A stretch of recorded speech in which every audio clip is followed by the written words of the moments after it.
Muy bien, sean todos muy bienvenidos y bienvenidas a esta humilde socialización del Protocolo de Vigilancia de Salud Pública de Tuberculosis. Les habla Dairo Laguna Vizcaíno, referente del programa de tuberculosis y lepra de la Secretaría de Salud del municipio de Uribia. Bien, podemos decir que la tuberculosis es una enfermedad infecciosa y según datos de la Organización Mundial de la Salud es la 10ª causa de mortalidad mundial. En el año 2014, 9.600.000 personas se enfermaron de tuberculosis y 1.500.000 murieron por esta enfermedad. Además, se sabe que el 95% de esas muertes ocurrieron en países de ingresos bajos y medianos. Quiere decir que tiene un componente económico y social esta enfermedad. Además, es la 5ª causa principal de muerte entre las mujeres de 15 y de 44 años.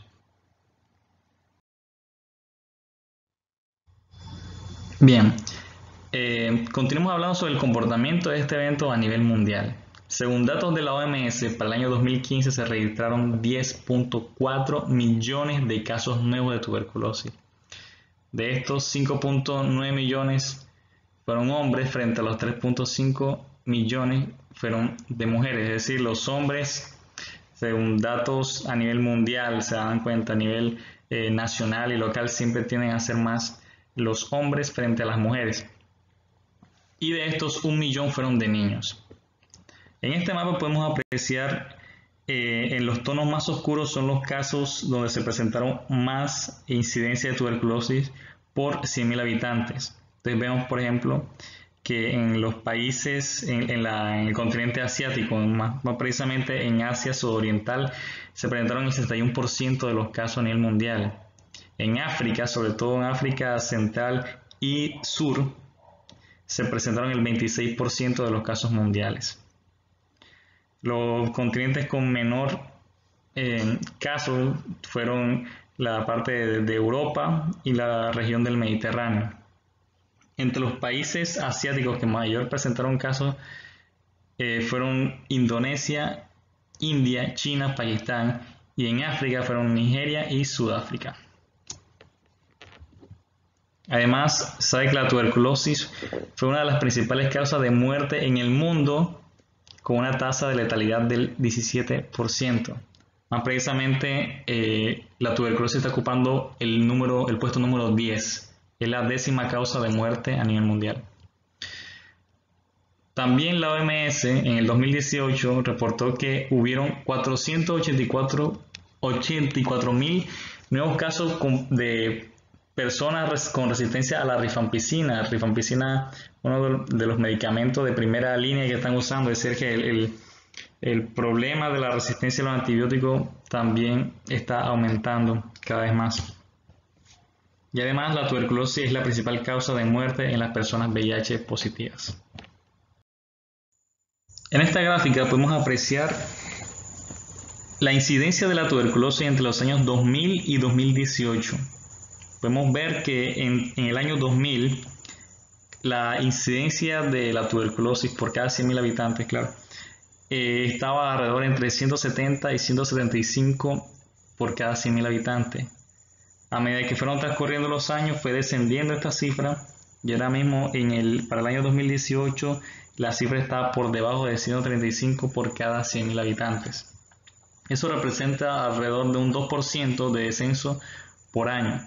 Sin embargo, esa cifra debería aumentar entre el 4 y el 5% de descensos por año.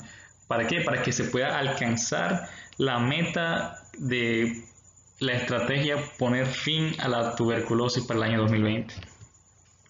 También sabemos que esto es una de las metas de los Objetivos del Desarrollo Sostenible, que es poner fin a la epidemia de la tuberculosis para el año 2030. Además, se estiman que entre el año 2000 y 2018 se lograron salvar 58 millones de vidas gracias al diagnóstico y al tratamiento de la tuberculosis. Gracias a ustedes también que han logrado manejar este programa, diagnosticando, buscando pacientes, haciendo captaciones y también respectivamente ingresando en el programa para que reciban su tratamiento y puedan lograr curarse. Ahora, hablando del comportamiento en América Latina y el Caribe, en esta tabla podemos ver de forma resumida la incidencia de la tuberculosis en estos países. Entonces notamos que para el año 2017 el país de Latinoamérica y del Caribe con más incidencia de tuberculosis fue Haití, con 188 casos por cada 100.000 habitantes. Mientras que el país con menos incidencia fue Cuba, con 6.9 casos por cada 100.000 habitantes. De forma paralela, Colombia tuvo 32 casos por cada 100.000 habitantes durante el año 2017. Bien, ahora hablando del comportamiento a nivel nacional, en esta tabla podemos apreciar la incidencia de la tuberculosis entre los años 2008 y 2018. Vemos que, por ejemplo, en el año 2008 la incidencia de la tuberculosis era de 23 casos por 100.000 habitantes y para el año 2018 tenemos 26.9 por cada 100.000 habitantes. Además, en ese mismo año se notificaron 14.446 casos de tuberculosis en todas sus formas. De estas, 13.032 correspondieron a casos nuevos y 389 eran casos tras recaída. La tasa de la incidencia de la tuberculosis en todas sus formas fue de 26.9, como podemos ver en la tabla. En esta tabla podemos apreciar el comportamiento de la tuberculosis por tasa de incidencia según la entidad territorial. Notamos que el departamento con más tasa de incidencia en el año 2018 fue el departamento del Amazonas, que tuvo 78.7 casos por cada 100.000 habitantes, mientras que el departamento con menos incidencia fue el departamento del Sucre, con 9.2 casos. Y podemos comparar el departamento de La Guajira, que tuvo 35.4 casos de tuberculosis por cada 100.000 habitantes. En esta tabla se muestra la distribución sociodemográfica de los casos de tuberculosis del año 2018. En ese año, en cuanto al sexo, el masculino predominó frente al femenino con un 66% de los casos. El grupo etario con mayor incidencia de tuberculosis fue entre los 25 y los 34 años de edad. En cuanto a la pertenencia étnica, el grupo denominado como otros fue el más abundante con un 89%. El tipo de régimen, el subsidiado, superó a los otros regímenes con un 53%. Y en cuanto al área de ocurrencia de los casos, predominó las cabeceras municipales con un 83.5%. Como dijimos al principio, la tuberculosis es una enfermedad infecciosa crónica que es causada por el bacilo de la tuberculosis, conocido también como Mycobacterium tuberculosis o bacilo de Koch, el cual puede afectar cualquier órgano, pero principalmente afecta los pulmones, cuyo síntoma principal será la tos con la expectoración mucoide o mucopurulenta por más de 15 días. Este concepto se denomina sintomático respiratorio. Ahora, esta tos puede estar o no acompañada de otros signos y síntomas como son la hemoptisis, puede presentar fiebre, sudoración nocturna, malestar general, dolor torácico, astenia, anorexia y pérdida de peso. Bien, como dijimos, el agente etiológico es el complejo Mycobacterium tuberculosis. La forma como se transmite la enfermedad es a través de la inhalación de las microgotas suspendidas en el aire que contienen al bacilo que expulsa a la persona con tuberculosis pulmonar. Esta persona lo puede expulsar a través del esfuerzo expiratorio, cuando tose, habla, canta o estornuda. El reservorio principalmente es el ser humano, sin embargo, en raras ocasiones puede presentarse en los primates. El periodo de incubación es indefinido y va a depender de varios factores, pero sin embargo se ha estimado que el periodo de incubación está entre las 2 y las 10 semanas. Es el periodo promedio, desde el momento de la infección hasta cuando aparece una lesión primaria que se pueda demostrar. El periodo de transmisión durará mientras que la persona esté expulsando los bacilos de la tuberculosis. Pacientes que no estén tratados o hayan sido tratados inadecuadamente pueden estar expulsando el bacilo intermitentemente durante años incluso. Los factores de riesgo van a depender de tres factores, lo que es el bacilo, el huésped y la interacción que tenga el bacilo con el huésped. Por tanto, se han establecido pues estos factores de riesgo, como son la presencia de un caso de tuberculosis pulmonar no diagnosticado o no tratado, es un factor de riesgo. Las condiciones de hacinamiento, la condición de desnutrición o inmunocompromiso causado por cualquier causa, como son algunas enfermedades, tales como la diabetes, el cáncer, la insuficiencia renal, la silicosis, el alcoholismo o la drogadicción. Definición operativa del evento. La definición del caso de tuberculosis pulmonar debe ser confirmada por lo menos uno de estos tres criterios.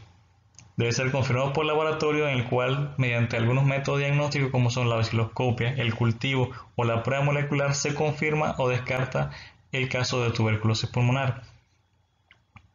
También puede ser confirmado por clínica, cuando el cuadro clínico es sugestivo de tuberculosis y el médico toma la decisión de administrar el tratamiento antituberculoso.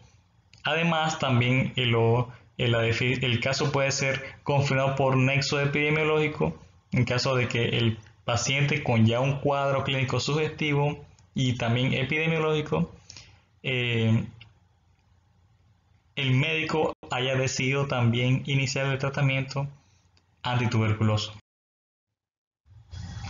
La definición del caso de tuberculosis extrapulmonar es muy parecido a de la tuberculosis pulmonar. También será a través de estos tres criterios, confirmados por laboratorio, clínico y nexo epidemiológico. A diferencia del confirmado por laboratorio, aquí añade una prueba diagnóstica más, aparte de las ya mencionadas, vaciloscopia, cultivo y prueba molecular, se añade la prueba histopatológica. En el criterio clínico es de igual forma un caso sugestivo de tuberculosis extrapulmonar y que el médico haya decidido administrar el tratamiento de tuberculoso. Y igual ocurre con el criterio del nexo epidemiológico. Sabemos que la tuberculosis extrapulmonar es esa tuberculosis que afecta a otros órganos, ya no está en el pulmón, sino que afecta a otros órganos, principalmente afecta a la pleura y los ganglios linfáticos, pero también puede afectar a otros órganos como son el tracto genitourinario, el abdomen, las articulaciones, los huesos y las meninges. En cuanto a la población infantil, hay que tener en cuenta de que tiene que verse de una forma diferente a la población adulta. A la población infantil hay que estar pendiente de que un niño, si presenta más de 21 días con tos, con fiebre persistente que no se explique de otra forma, con una pérdida o no ganancia de peso adecuada en los últimos 3 meses procedente de la aparición de los síntomas como inapetencia, sudoración nocturna o de la disminución del nivel de la actividad, son niños con sospecha de tuberculosis. También los pacientes inmunocomprometidos. ¿Cuáles son los pacientes inmunocomprometidos? Pacientes con enfermedades que le causen inmunosupresión, como la infección del VIH, como pacientes con cáncer, pacientes que están recibiendo algún tipo de terapia, de quimioterapia, de radioterapia que causa inmunosupresión. Son pacientes que se debe sospechar de la tuberculosis si por lo menos tiene alguno de estos síntomas, los cuales son tos de cualquier duración, fiebre, sudoración nocturna y pérdida de peso. Además, es importante señalar que si el paciente presenta simultáneamente tuberculosis pulmonar y tuberculosis extrapulmonar, independientemente, tiene que ser notificado como una tuberculosis pulmonar. Ahora, el paciente puede clasificarse basada en la historia del tratamiento de tuberculosis previo. Puede ser un caso nuevo de tuberculosis o un caso previamente tratado. El paciente nuevo es aquel paciente que nunca ha recibido tratamiento antituberculoso o que ha recibido medicamentos por menos de un mes. El paciente previamente tratado es el paciente que ha recibido por lo menos un mes o más medicamentos de tuberculoso. Pero a su vez, los pacientes previamente tratados se van a subdividir en otras categorías. Está el paciente tras recaída, que es un paciente que ha sido previamente tratado por tuberculosis, se declaró tratamiento terminado, curado, al final del tratamiento, pero que ahora ha tenido un episodio recurrente de tuberculosis. El paciente tras fracaso es un paciente que fue también tratado por tuberculosis, pero su tratamiento fracasó. El recuperado tras pérdida de seguimiento es el paciente que ha sido tratado previamente, se declaró una pérdida del seguimiento al final de su tratamiento más reciente. Y la categoría otros pacientes previamente tratados son esos pacientes que se trataron con tuberculosis, pero el resultado después del tratamiento más reciente es desconocido o es indocumentado. Ok, estas son las responsabilidades por niveles. Empezaremos con las responsabilidades de las entidades administradoras de los planes de beneficios en salud, es decir, las EPS. Como primera responsabilidad tienen garantizar la realización de acciones individuales tendientes a confirmar por laboratorio los casos de tuberculosis y asegurar las intervenciones individuales y colectivas del caso, que vamos a ver más adelante. Además, tienen la responsabilidad de realizar las actividades de detección temprana de casos de la población afiliada, como la estrategia de control de transmisión de la tuberculosis. También analizar y utilizar la información de la vigilancia para la toma de decisiones que afecten o pueden afectar la salud individual o colectiva de la población afiliada. Suministrar la información de su población afiliada a la autoridad sanitaria de su jurisdicción dentro de los lineamientos y fines propios del sistema de vigilancia de salud pública. Y aquí quiero hacer un comentario. Muchas veces, cuando tenemos que hacerle como entidad territorial un seguimiento a los pacientes de tuberculosis, muchas veces es difícil de localizarlo porque la información que nos llega a nosotros es muy pobre. Nosotros muchas veces no sabemos si el paciente vive en el municipio de Oribia o vive en otro municipio. A veces no hay teléfono o un teléfono que está equivocado. A veces no dicen exactamente el barrio o la comunidad o la ranchería donde están viviendo. Eso hace que se vuelva muy difícil para nosotros hacerle seguimiento a esos pacientes y que no se pierdan, sino que inicien su tratamiento y lleguen hasta el final y puedan ser curados. Y por último, tienen la responsabilidad de participar en las estrategias de vigilancias especiales planteadas por la autoridad sanitaria territorial de acuerdo con las prioridades de salud pública. Esta es la orientación de las acciones. Todo inicia con la identificación del caso sugestivo de tuberculosis. Este caso debe recibir un examen clínico y bacteriológico para confirmar o descartar la tuberculosis. Una vez se ha confirmado el caso, debe ser notificado y debe ser inscrito en el programa de control. Debe iniciar el tratamiento de tuberculosis y recibir una prueba para VIH con su respectiva asesoría psicológica. Algunas IPS no están realizando estas pruebas de VIH de manera oportuna. También los pacientes deben recibir una prueba de susceptibilidad al fármaco que van a recibir. También muchas IPS no están haciendo estas pruebas de susceptibilidad y en algunas ocasiones el paciente no logra recuperarse completamente porque el paciente hizo una resistencia al medicamento y no se hizo la prueba de susceptibilidad de manera temprana. Después esta información debe registrarse para el seguimiento de los pacientes y finalmente debe recibir una visita al familiar del paciente en caso de que éste no esté asistiendo al programa. Y bien, eso fue todo. Les agradezco su participación y su atención. Espero que la información le haya sido de utilidad y de provecho. Si tienen alguna duda o alguna sugerencia, pueden dejarlo en los comentarios. También le agradecería su me gusta al video. Y pues en cualquier otra información pueden comunicarse conmigo. Ustedes tienen mi contacto. Muchas gracias.